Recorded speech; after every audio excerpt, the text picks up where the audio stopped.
আপনাদের সবাইকে আবার একটি নতুন ভিডিওতে স্বাগত জানাচ্ছি। আমি আদিত্য আপনাদের সঙ্গে রয়েছি। আজকে কয়েকটা প্রশ্নের উত্তর নিয়ে আলোচনা করব। 2025 আজকে আমার দ্বিতীয় ভিডিও। তো কয়েকজন বন্ধু আমাকে প্রশ্ন করেছে বিভিন্ন বিষয়ের উপর। সৈকত প্রশ্ন করেছে, দাদা আমার চাকরি চলে গিয়েছে, পরিবারে অশান্তি, ডিভোর্স হতে পারে, কি করব? তো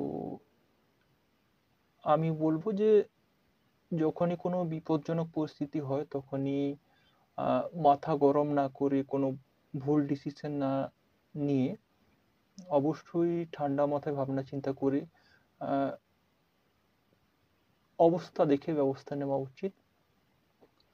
আর একটা কথা বলবো যে খারাপ সময়ের একটা বৈশিষ্ট্য হচ্ছে যে খারাপ সময়ও কন্টিনিউ থাকে না, সেটাও পরিবর্তন হতে থাকে। ভালো সময় খারাপ সময় জীবনে একটা পরিবর্তন তো জীবনের নিয়ম। তো অবশ্যই এটা সময় অনুযায়ী ঠিক চেঞ্জ হয়ে যাবে। অবশ্যই ধৈর্য ধরুন। এই চাকরি চলে গিয়েছে তো সেটা এখন বর্তমানে আর্থিক অবস্থা হয়তো প্রবলেম হচ্ছে, সেই সমস্যাটা ধীরে ধীরে অবশ্যই কেটে যাবে, কিন্তু তার জন্য সময়কে সময় দিতে হবে। অর্থাৎ খালি বসে না থেকে অন্য অন্য জায়গায় চাকরির চেষ্টা করা বা কাজের চেষ্টা করা, বা আর পসিবল যে সমস্ত সম্ভাবনা রয়েছে সেগুলোর চেষ্টা করা। এবং সৈকতের পরিবারে যদি কেউ এই ভিডিওটা দেখে থাকেন অবশ্যই বলবেন। আমি একটা কথা আপনাদের উদ্দেশ্যে বলতে চাই, এই সময়টা একটা ছেলের বা একটা যে কোনো ব্যক্তির ক্ষেত্রে খুবই একটা ডেঞ্জারাস পরিস্থিতি হয়, মানে ভয়ানক পরিস্থিতি এটা। তো এই সময় আপনারা ওর পাশে থাকুন অবশ্যই। এই পরিস্থিতিটা ভালো নয়, মানে হ্যাঁ কি বলবো, এই পরিস্থিতিটা অনেকের জীবনে এসেছে অনেকবার। তো এইরকম পরিস্থিতিতে মানুষ নিজেই ভেঙে যায়। তা সত্ত্বেও যদি পরিবার এই সময় যদি হাত ছেড়ে দেয় তাহলে কিন্তু খুবই আহ, একটা জীবনের একটা হতাশার এমন একটা পর্যায়ে চলে যায়, মানুষ ভুলভাল ডিসিশনও নিতে পারে। আহ, বুঝতে পারছেন কি কথাটা বলতে চাইছি। তো অবশ্যই এই বিষয়টা অবশ্যই ফলো রাখবেন। আর এই সময় বিপদের সময় আপনারা পাশে একসঙ্গে থাকুন। পরিবার যারা রয়েছেন, বাবা মা ভাই বোন ওয়াইফ যারাই রয়েছেন কেন, সবাই এই একটা খারাপ পরিস্থিতিতে আপনারা পাশে থাকুন। পরিবার না থাকলে তো অন্য কেউ থাকবে না, অন্য কেউ তো সাহায্য করতে আসবে না। তো এই মুহূর্তে এই কঠিন পরিস্থিতিতে পরিবার পাশে থাকাটা খুবই প্রয়োজন। তো এটা অবশ্যই সৈকতের পরিবারকে বলবো। একজন নাম পরিচয় দিতে না জানা মানুষ লিখলেন, গার্লফ্রেন্ড বা বয়ফ্রেন্ড থাকা সত্ত্বেও মানুষ কেন আবার প্রেমে পড়ে? তো ব্যাপারটা হচ্ছে যে মানুষের মন হচ্ছে আমাদের দুটো, মানে ব্যাপারটা হচ্ছে মাইন্ড দুটো রকমের, কনসিয়াস, সাবকনসিয়াস। মানুষ সাবকনসিয়াসলি একটা মানুষের প্রেমে পড়তে, একটা ছেলে বা একটা মেয়ে বিপরীত লিঙ্গের মানুষের একটা মানে ড্রিম বয় বা ড্রিম গার্ল পরিকল্পনা করে থাকেন এইরকম হবে। সেই এক্সপেকটেশনে পৃথিবীর কোনো মানুষই হয়তো ম্যাচ করে না। তখন কাজ চলার মতো কোনো মানুষের আহ, কিছু কিছু বৈশিষ্ট্য ভালো লেগে থাকে, তাকে জীবনসঙ্গী করে বা তার সঙ্গে প্রেমে একটা রিলেশন তৈরি করে। তো সেটা কিছুদিন আহ, যাওয়ার পর একটা, মানে তার কিছু ব্যাড হ্যাবিট বা অন্য অন্য ক্ষেত্রে আহ, সেই নিজেই ডিসাইড করে দেখে যে আমি যাকে খুঁজছিলাম সে হয়তো নয়। তবুও সেই রিলেশনটা কন্টিনিউ করে যাচ্ছে, তা সত্ত্বেও কিন্তু সে খুঁজে যাচ্ছে, মানে হ্যাঁ এরকম হতে পারে। তো সেক্ষেত্রে আমি আপনাদের বলবো যে উম, এমন তো নয় যে জীবনে সবকিছু পারফেক্ট হয়। তো কোনো কিছু পারফেক্ট হবে না, তবুও আপনারা চেষ্টা করি যে পারফেক্ট করার। আমরা পারফেক্ট যদি হতাম তাহলে সবাই ভগবান হয়ে যেতাম। কোনো মানুষই পারফেক্ট নয়, কোনো না কোনো ত্রুটি রয়েছে মানুষের জীবনে, কোনো না কোনো মানে বৈশিষ্ট্য দিক থেকে আমার সঙ্গে কোনো কোনো মানুষের তুলনা হয় না, বা অন্য কোনো মানুষের সঙ্গে আমার তুলনা হয় না। যে যে কারোর লাইফে কেউ যদি আসতে চায় বা রিলেশনে আছে, এটা মনে রাখা উচিত যে সে মানুষটা তোমার এত হাজার হাজার মানুষকে ছেড়ে তোমার সঙ্গে রিলেশনে আছে, বা তোমার তোমাকেই ভালোবেসে তোমার সঙ্গে রিলেশন তৈরি করছে, তোমাকে নিয়ে সুখে থাকার বা স্বপ্ন দেখছে ভবিষ্যতে আগামী দিনগুলো কাটানোর। তো সেই বিষয়টা সম্মান করে অবশ্যই, যদি এরকম খারাপ পরিস্থিতি থাকে যে না আর হচ্ছে না, তো তখনই অবশ্যই দুজনে মুখোমুখি কথা বলে সম্পর্কটা শেষ করে দিন, সেটা আলাদা কথা। কিন্তু আহ, যখনই কোনো মানুষ অপর মানুষকে রিলেশনের ক্ষেত্রে ধোঁকা দেয় বা এইরকম পরিস্থিতি যে গার্লফ্রেন্ড বা বয়ফ্রেন্ড থাকা সত্ত্বেও মানুষ আবার প্রেমে পড়ে যাচ্ছে, অথচ লাইফ পার্টনার বা বর্তমানে যে পার্টনারকে জানাচ্ছে না, সেক্ষেত্রে পরবর্তীকালে একটা ব্যাড পরিস্থিতি বা ব্যাড সিচুয়েশনে অপর ব্যক্তি জানতে পারছে এবং সেখানে একটা হার্ট ব্রেক মোমেন্ট তৈরি হচ্ছে। তো সেরকম পর্যায়ে না যাওয়ার আগেই উম, দেখুন, আজকাল ব্যাপারটা হয়ে যাচ্ছে যেরকম সকালে বিকালে যেরকম মানুষ চা খায়, সেরকম মানুষ এখন লাইফ পার্টনার বা বয়ফ্রেন্ড গার্লফ্রেন্ড পরিবর্তন করছে। তো এই বিষয়টা মানে কিরকম হয়ে যাচ্ছে, ব্রেকআপ প্যাচআপ এই বিষয়টা মানে এখন যে বর্তমানে পরিস্থিতি দাঁড়িয়েছে, তো এরকম সুইচ করে যাচ্ছে। সমস্যা হচ্ছে যে আমার মতো কিছু ওল্ড মেন্টালিটির মানুষ যারা কি বলবো, যে যে আমাকে মেসেজটা করেছে সেও একটু এভাবেই ভাবনা চিন্তা করার মানুষ যে প্রায় আমি একটাই মানুষের সঙ্গে সারা জীবন কাটাবো এরকম ভাবনা চিন্তা নিয়ে এগোনোর মানুষ। তো বর্তমান যে 2025-এ দাঁড়িয়ে যে পরিস্থিতি দাঁড়িয়েছে, কোনো সম্পর্কটাই টিকছে না। তো সেক্ষেত্রে আমরা আর কি আশা করতে পারি? হয়তো আপনার জীবনে আসবে এরকম ধোঁকা আসবে আর আপনার জীবনে অনেক সমস্যা আসবে। সেটা থেকে বেরিয়ে আপনাকে নিজের জীবনকে আবার এগিয়ে নিয়ে যেতে হবে। তো অবশ্যই আমি আপনাকে বলব যে আহ, আমার নিজের লাইফেও বা আমি কি করেছি যে আমার নিজের একটা ভিশন রয়েছে যে আমি উম, গতকাল যেমন ছিলাম তার থেকে আজকে যেন বেটার থাকি, বেটার পর্যায়ে পৌঁছতে পারি বা বেটার ডেভেলপমেন্ট করতে পারি। তো ডেভেলপমেন্ট যদি আপনার নিজের পার্সোনালিটি আনতে পারেন বা নিজের পার্সোনাল প্রফেশনাল সব লাইফেই আনতে পারেন, তাহলে কিন্তু কেউ ছেড়ে চলে গেলে আফসোসটা ওনার করা উচিত, আপনার নয়। তো অবশ্যই আপনি নিজেকে বেটার তৈরি করুন। যে মানুষটা ছেড়ে চলে যাচ্ছে বা এরকম ধোকা দিচ্ছে বা যেরকম পরিস্থিতি দাঁড়াচ্ছে, হয়তো যে কথাটা বলতে চাইছেন আমি বুঝতে পেরে গেছি। তো সেরকম পরিস্থিতিতে অনেক সময় ভুল বুঝে আবার ফিরে আসবে, ফিরে আসতে পারে, আসবে হয়তো। আহ, আসলে আপনি অ্যাকসেপ্ট করতে পারেন বা না করতে পারেন সেটা আপনার উপর ডিপেন্ড করছে, কিন্তু আপনি আজকের আপনার থেকে আগামী দিনের আপনাকে অনেকটা বেটার ভাবে তৈরি করুন, সেটাই আশা করছি। আর আমি নিজের জীবনের কথা বলি, আমি এই সাইকোলজিক্যাল কাউন্সেলিং আমি প্রায় জীবনে প্রায় 4-5 বছর ধরেই করছি। প্রাইভেটলি বিভিন্ন বন্ধু বান্ধব পরিচিতি ব্যক্তি আমাকে ফোন করেন, দেখা করেন, কাউন্সেলিং করেন, আমার কাছে বিভিন্ন সমস্যার সমাধান করেন। এমনকি 50-55 বছর বয়সের মানুষও আমার কাছ থেকে পরামর্শ নিয়ে গেছেন। আমার বয়স মাত্র 29। তো মোটামুটি এই বিষয়টা নিয়ে এখন এই 1 বছর আমি 2024-এর মাঝে থেকে এই সময়টা পর্যন্ত আমি এই ধরনের কন্টেন্ট তৈরি করছি। জানি না ভালো হচ্ছে কি খারাপ হচ্ছে, আপনারা অবশ্যই আমাকে জানাবেন যে কেমন কন্টেন্ট গুলো তৈরি করা হচ্ছে। তো এর পরের প্রশ্নে চলে যাই, আমি ভিডিওটা খুব বড় করতে চাইছি না। আমার সঙ্গে একটা অনলাইন স্ক্যাম হয়েছে, 7,500 টাকা পুলিশে রিপোর্ট করেছি কিন্তু কিছু কাজ হচ্ছে না, কি করব? তো অনলাইন স্ক্যামের উপর দীঘাতে হোটেল স্ক্যাম হয়েছে, আমি ব্যাপারটা শুনেছি আপনার।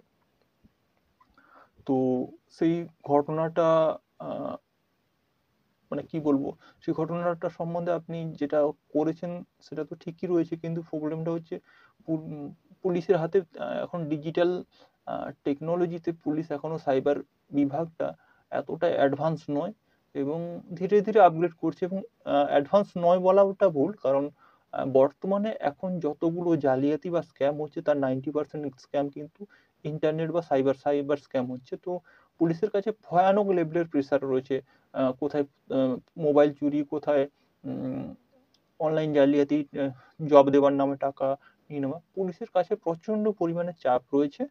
তো 7,500 টাকার কেস, মানে দেখুন ব্যাপারটা হচ্ছে লাখ লাখ টাকার কেসের মাঝখানে 7,500 টাকার কেসটা পরে এতটা প্রেশার দেয় না, কারণ ওনাদের কাছে চাপটা থাকে।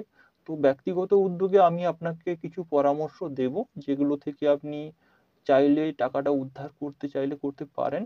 তো সেটার জন্য আমি আমার পরিচিত কয়েকটা সাইবার সিকিউরিটি এক্সপার্ট রয়েছেন, কিন্তু তাদের ফিজটা অনেকটাই বেশি। তো আমি কথা বলছি, যদিও ১-১.৫ হাজার টাকার মতো খরচ হবে। যদি আপনার টাকাটা উদ্ধার হয়, অবশ্যই চেষ্টা করছি আমি আপনার এই ব্যাপারটা করে দেবার।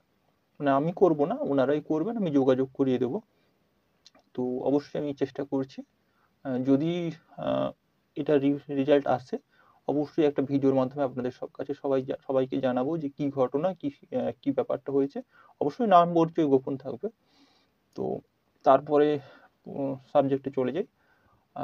ভাই, আমি একটা প্রেমে পড়েছিলাম, কিন্তু পরে জানলাম ওর বিয়ে হয়েছে এবং ডিভোর্স হয়েছে। এখন বাড়িতে আমার মেনে নেবে না, কি করব খুঁজে পাচ্ছি না, পরামর্শ দাও। কি বলবো, আর কি বলবো, আমি নিজেই খুঁজে পাচ্ছি না। দেখুন, এই সিচুয়েশনটা তো আমার পুরোটা জানা নেই। যতটুকু পড়লাম ততটুকু বুঝলাম। হয়তো একটা ব্যাপার হতে পারে, যেহেতু আপনি এতদিনে লিখে পাঠিয়েছেন, নিশ্চয়ই পরেই জেনেছেন ব্যাপারটা। তো আ এই মুহূর্তে আমি আপনাকে একটা কথা বলব। আপনি নিজে ডিসাইড করুন যে আপনি কোন দিকে এগোতে চান। যদি আপনি মনে করেন যে ওই ব্যক্তিকে নিয়ে বা উম ওই স্ত্রীলোককে নিয়ে আপনি লাইফ টাইম এগোতে চান, মানে রিলেশন করতে চান, সংসার করতে চান। যদি যদি ডিসাইডটা যদি হ্যাঁ নিয়ে নেন, তাহলে পরিবারকে বলে অনেক বিষয় নিয়ে কনভিন্স করা যায়। যেরকম বলতে পারেন যে সংসারটা তো আমি করব, তো ডিসিশনটা আমারই হওয়া উচিত। বা বিয়েটা আমি করব। এবারে সমাজের কথা বাদ দিন। আ এখন সমাজের যা পরিস্থিতি দাঁড়িয়েছে, সমাজের উপর প্রেশারটা ম্যাটার করছে না। সমাজের প্রেশার রয়েছে, কিন্তু প্রেশারটা নিলে প্রেশার, না নিলে প্রেশার নয়, সেটাই মনে করব। সমাজের কথা বাদ দিন, আগে আগে দেখুন আপনার নিজের পরিবারের কি সমস্যাটা রয়েছে। তো আ বাড়িতে মেনে নেবে না, আপনি যখন নিজেই ডিসাইড করে নিয়েছেন, এবারে হ্যাঁ, আ সেটা দেখুন আপনার ঠিক কি মনে হয়। অবশ্যই আমি বলব যে পরিবার ম্যাটার করে, যদিও কিছু আজকের যুগেও মানে কনজারভেটিভ পরিবার না কি বলে, যে যেটা প্রাচীন মানসিকতার পরিবার। সেক্ষেত্রে উনাদের ক্ষেত্রে কি হয় যে এইরকম ঘটনা উনাদের পক্ষে অ্যাকসেপ্ট করা সম্ভব নয়। আমি নিজে চোখে দেখেছি বিভিন্ন পরিবারে অ্যাকসেপ্ট করেনি। তো তাদের বাইরে গিয়ে থাকতে হয়েছে। এমনকি আমার গ্রামেও একটা ঘটনা ঘটেছিল। তো সেরকম বাইরে গিয়ে থাকতে হয়েছে, এবং কিছুদিন পরে আবার অবশ্যই পরিবার মেনে নিয়েছে। সেরকম হতে পারে। এবারে আপনি দেখুন আপনার ক্ষেত্রে কোনটা বেটার হবে। তবে একটাই কথা বলব যে এই মুহূর্তে যদি মানুষটা ভালো হয়, তাহলে ডিভোর্স আর ডিভোর্সই হোক বা নরমাল, সেটা বড় কথা নয়। অবশ্যই উম যদি মানুষটা ভালো থাকে, আপনি মনে করেন যে ওই ব্যক্তিটা আ যেরকম মানুষ, সেরকম মানুষটাকে নিয়ে আপনি সারা জীবন টিকতে পারবেন, এগোতে পারবেন, ভবিষ্যৎ কাটাতে পারবেন। তাহলে ভাবনা চিন্তা করে অবশ্যই এগিয়ে যান, এবং পরিবারের লোককে অবশ্যই মানানো যাবে। সেটা ১ম এর দিক হয়তো উনারা আপত্তি করবেন অবশ্যই। সেটাকে আপনাকে লজিক্যালি আপনাকে যুক্তিসঙ্গতভাবে বোঝাতে হবে যে, যদি এইরকম পরিস্থিতি হয়, তাহলে আ মানে আপনার পরিবারকে যদি আপনি বোঝাতে পারেন যে, দেখুন, আপনাদের যদি পছন্দের কাউকে বিয়ে করতে হয়, তাহলে আমি সুখী হব না। এরকম পরিস্থিতি হবে, পরবর্তীকালে ঝগড়া হবে, অশান্তি হবে, আমার নিজেরই ডিভোর্স হবে। এরকম বলতে পারেন। তো বলে বোঝাতে পারেন যে এইরকম পরিস্থিতি দাঁড়াতে পারে। তো তার জন্য কিন্তু অবশ্যই হুম, বিষয়টা একটু নিজে ভেবেই দেখুন। অবশ্যই আপনি এত বড় হয়েছেন, অবশ্যই আমার থেকে বড় অনেকে। যেহেতু জীবনে একটা মানে কি বলে, একটা অভিজ্ঞতার ক্ষেত্রে আপনি দেখবেন যে আপনার মন কি বলছে এবং মাথা কি বলছে, সেটা দুটোর সঙ্গে সংমিশ্রণ করে আপনার ক্ষেত্রে যতটা ঠিক মনে হচ্ছে সেটাই অবশ্যই করুন। তো তারপরের প্রশ্ন, তুমি কি PUBG খেলো? আ এটা একটা ছোট ভাগ্নে মেসেজ করেছে। তো ব্যাপারটা হচ্ছে, PUBG, Free Fire আমি খেলি না। আ খেলি না বলতে ভুল কথা। আমার ডিভাইসে একটা সময় ছিল। আমার নিজের ভাগ্নে খেলতো। তো ট্রাই করেছিলাম ২-১ বার খেলার। কিন্তু সত্যি কথা বলতে গেলে আ আ খেলার সময়ও থাকে না। আর দ্বিতীয় কথা হচ্ছে, আমি একেবারে অদক্ষ প্লেয়ার। কিরকম, ওই লুডো বা ক্যারাম বা বিলিয়ার্ডস, এই খেলাগুলো ভালো লাগে। বিশেষ করে আমি খুবই বড় ফ্যান বিলিয়ার্ডস খেলার, অর্থাৎ স্নুকার টুর্নামেন্ট যে হয়, যেটা আপনারা অনেকেই বিলিয়ার্ডস জানেন না। ব্যাপারটা হচ্ছে অনেকে জানেন, অনেকে জানেন না। তো যারা জানেন না তাদের ক্ষেত্রে বলে রাখি, ক্যারামের মতো একটা বোর্ড হয়, কিন্তু সেই বোর্ডে বল নিয়ে খেলা হয়। তো সেই বল নিয়ে অনেকগুলো বল থাকে। তো একটা সাদা বল দিয়ে হিট করতে হয় এবং ৬টা পকেট থাকে ক্যারামের মতোই। আমাদের এই গ্রামীণ এরিয়াতে স্নুকার্স বা বিলিয়ার্ডস বোর্ড থাকে না, তাই অনেকেই জানেন না। তো খুবই ইন্টারেস্টিং খেলা, ক্যারামের মতোই খেলা কিন্তু একটু আলাদা। তো এটা একটু ধনী ব্যক্তিরা যেরকম যারা একদম ভিআইপি পার্সন তাদেরই খেলা। তো আমার খুব শখ ছিল, কিন্তু আমাদের গ্রামীণ এলাকাতে তো কোনো বিলিয়ার্ডস বোর্ড ছিল না বা টিম ছিল না। তো আমি ২ বার খেলেছিলাম বিলিয়ার্ডস, যদিও কোনো পার্টনারের সঙ্গে নয়, এমনি র্যান্ডম কিভাবে খেলেছিলাম। আমি ব্যাঙ্গালোরে ছিলাম, তো আমাদের অফিসে একদিন ছুটি ছিল। তো 4th ফ্লোরে গিয়ে দেখি, আমি সেদিনই দেখতে পেলাম যে বিলিয়ার্ডস বোর্ড ছিল। তো কেউ খেলছিল না, জাস্ট পড়েছিল, আমি টুকটাক ঠোকাঠুকি করছিলাম। এরকম মানে আমার খুব ড্রিম আছে জীবনে, যদি আমি রিটায়ারমেন্ট পর্যায়ে কোনো সময়, রিটায়ারমেন্ট বলতে আমাদের শ্রমিক জীবনে তো কোনোদিন রিটায়ারমেন্ট থাকে না, তবু জীবনের কোনো না কোনো অবসর পর্যায়ে আমি গিয়ে এই খেলাটা রিয়েল লাইফে খেলবো।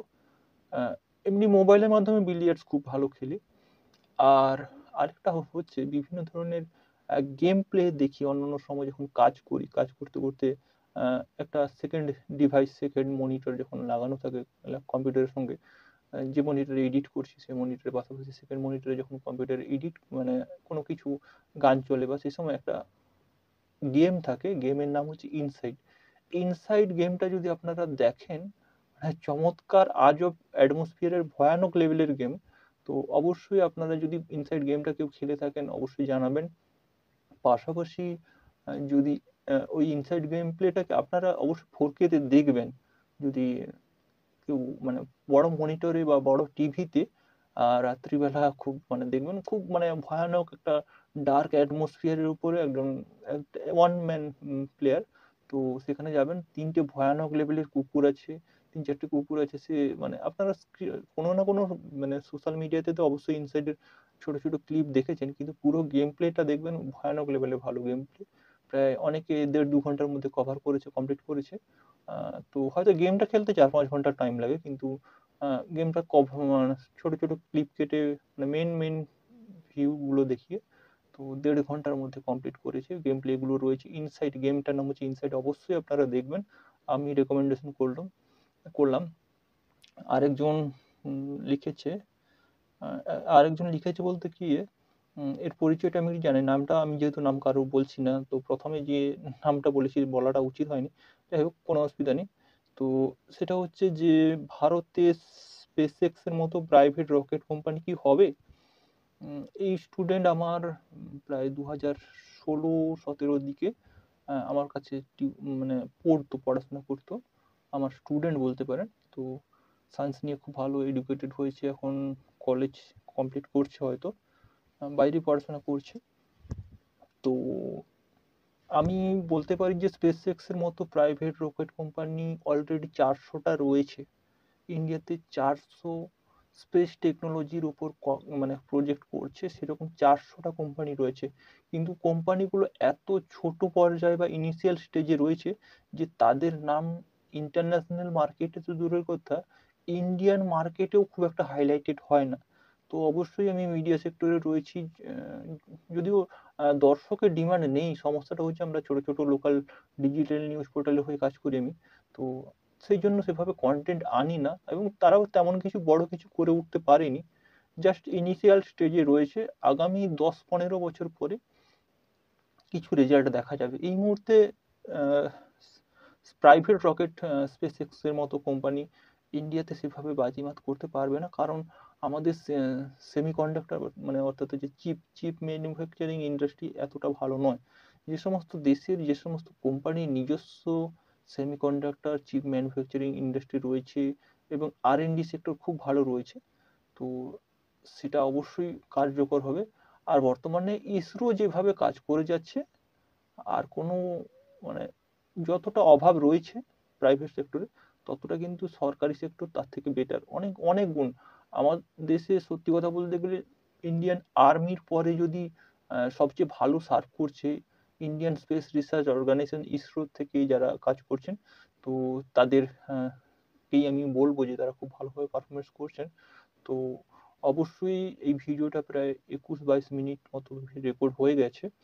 তো আগামী দিনে অবশ্যই আবার ভিডিও নিয়ে আসবো। আর সবাইকে ধন্যবাদ এবং শুভেচ্ছা আমার ভিডিওগুলো দেখার জন্য। ২০২৫ এই বছর আমি ডিজিটাল কনটেন্ট ক্রিয়েটিং ইন্ডাস্ট্রিতে আহ লাস্ট বছর হিসেবেই কাজ করছি। যদি ভালোভাবে পারফরম্যান্স না করতে পারি তাহলে ২০২৬ এ এই ইন্ডাস্ট্রি বা এই ২৫ এর এই মার্চ এপ্রিলের পরে আমি আ এই সেক্টরটা ছেড়ে দিতে পারি যদি না ভালোভাবে পারফর্ম করে। তো অবশ্যই আশীর্বাদ করুন। মানে হ্যাঁ, কি বলবো জানি না আমি ভালোভাবে কনটেন্ট বানাতে পারছি না। মানে ততটা উপযুক্ত কনটেন্ট বানাতে পারছি না। আ অন্যান্য সেক্টরে কাজ করছি। তো জানি না আপনারা যদি সহযোগিতা করেন অবশ্যই গ্রো করতে পারবো। অবশ্যই আমাদের Facebook পেজ, YouTube চ্যানেল যেখানেই দেখছেন না কেন লাইক, ফলো, সাবস্ক্রাইব যেটা করার আপনারা ভালোভাবে জানেন তো অবশ্যই করবেন। সেটা রিকোয়েস্ট করছি। আর দেখতে থাকুন আমাকে। আমার ভিডিওগুলো অবশ্যই অন্যান্য ভিডিওগুলো রয়েছে অবশ্যই সেগুলোও দেখবেন। থ্যাংক ইউ, ধন্যবাদ, শুভরাত্রি।